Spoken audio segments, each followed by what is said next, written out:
দুঃসময়ে ইরানের পাশে থাকবে রাশিয়া, এই বার্তাই এখন যেন বিশ্ব রাজনীতির বাতাসে প্রতিধ্বনিত হচ্ছে। মধ্যপ্রাচ্যের উত্তপ্ত প্রেক্ষাপটে যুক্তরাষ্ট্র যখন আবারও শক্তি প্রদর্শনের ইঙ্গিত দিচ্ছে, ঠিক তখনই তেহরানের পাশে দৃঢ়ভাবে দাঁড়ানোর ঘোষণা দিল মস্কো।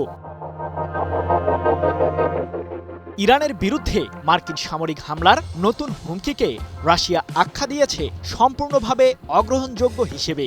শুধু নিন্দা নয়, বরং এই হুমকির পেছনে ইরানের অভ্যন্তরীণ রাজনীতিতে বহিরাগত শক্তির ধ্বংসাত্মক হস্তক্ষেপ দেখছে ক্রেমলিন। রাশিয়ার স্পষ্ট ভাষা, এটি কোনো সাধারণ কূটনৈতিক বিরোধ নয়, এটি একটি সার্বভৌম রাষ্ট্রকে দুর্বল করার সুপরিকল্পিত চেষ্টা। ১৩ জানুয়ারি প্রকাশিত রাশিয়ার পররাষ্ট্র মন্ত্রণালয়ের বিবৃতিতে উঠে আসে কঠোর সতর্কবার্তা।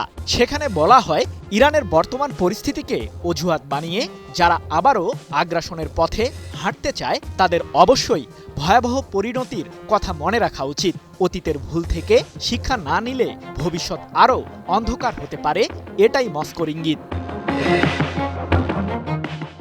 বিবৃতিতে বিশেষভাবে উল্লেখ করা হয়, বাইরের উস্কানিতে সৃষ্ট অস্থিরতাকে ব্যবহার করে যদি আবারও ইরানের বিরুদ্ধে সামরিক অভিযান চালানো হয়, তাহলে তা শুধু মধ্যপ্রাচ্যকে নয়, পুরো বিশ্বের নিরাপত্তা কাঠামোকেই কাঁপিয়ে দেবে। রাশিয়ার মতে এমন আগ্রাসন একের পর এক সংঘাতের দরজা খুলে দিতে পারে, যার শেষ কোথায় তা কেউ জানে না। এই উত্তেজনার কেন্দ্রে রয়েছেন যুক্তরাষ্ট্রের প্রেসিডেন্ট ডোনাল্ড ট্রাম্প। সাম্প্রতিক সময়ে ইরানে সরকার বিরোধী বিক্ষোভকে ঘিরে তার বক্তব্য হয়ে উঠেছে আরও আক্রমণাত্মক। তিনি ইঙ্গিত দিয়েছেন, বিক্ষোভ দমনে তেহরানের ভূমিকার কারণে যুক্তরাষ্ট্র খুব শক্তিশালী সামরিক বিকল্প বিবেচনা করছে। এই বক্তব্যেই নতুন করে আশঙ্কা ছড়িয়েছে যুদ্ধের। রাশিয়ার প্রতিক্রিয়া এখানে স্পষ্ট।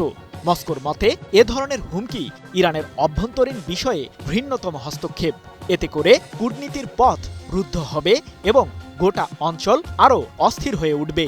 রাশিয়া মনে করে চাপ আর ভয় দেখিয়ে নয়, বরং সংলাপ আর সমঝোতাই একমাত্র টেকসই সমাধান।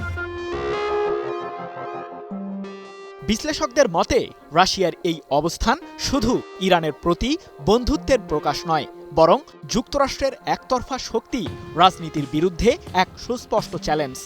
মস্কো যেন বিশ্বকে জানিয়ে দিচ্ছে, মিত্ররা বিপদে পড়লে নীরব দর্শক হয়ে থাকবে না।